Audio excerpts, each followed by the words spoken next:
തിരുവനന്തപുരം മാറനല്ലൂരിലെ വീട്ടമ്മയുടെ മരണം കൊലപാതകമെന്ന് പോലീസ്. നെഞ്ചിലേറ്റ ക്ഷതമാണ് മരണകാരണം. ഇന്നലെ പുലർച്ചെയാണ് മാറനല്ലൂർ സ്വദേശി ജയയെ വീട്ടിൽ മരിച്ച നിലയിൽ കണ്ടെത്തിയത്. മകൻ ബിജു കെ നായരെ പോലീസ് കസ്റ്റഡിയിലെടുത്തിരുന്നു. അഖിൽ ഷാ അൻസാർ വിവരങ്ങളുമായി.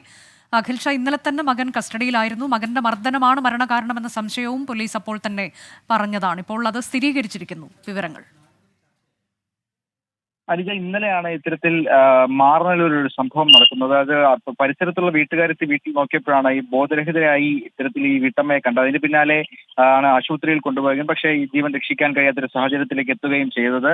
ഈ സംഭവത്തിന് ശേഷം പോലീസിന്റെ അന്വേഷണത്തിൽ മകൻ ഇതിൽ എന്തൊക്കെയോ പങ്കുകളുണ്ടെന്നുള്ള ചില സംശയം പോലീസിനുണ്ടായിരുന്നു. അതിന് പിന്നാലെയാണ് പോലീസ് ഈ മകനെ ഇന്നലെ തന്നെ കസ്റ്റഡിയിൽ എടുത്തിരുന്നു. അതിന് പിന്നാലെയാണ് പോസ്റ്റ്മോർട്ടത്തിന് ശേഷം അതുമായി ബന്ധപ്പെട്ടുള്ള വിവരങ്ങളുടെ കൂടി അടിസ്ഥാനത്തിൽ ഇത് കൊലപാതകം തന്നെയെന്ന് ഇപ്പോൾ പോലീസ് സ്ഥിരീകരിച്ചിരിക്കുന്നത്. എന്തായാലും മകൻ ഇപ്പോഴും കസ്റ്റഡിയിൽ തന്നെയാണ്. മകനാണ് കൊലപാതകം ചെയ്തത് എന്നുള്ളതിൽ ഇനിയും സ്ഥിരീകരണം വരേണ്ടതുണ്ട്. അനിച്ച,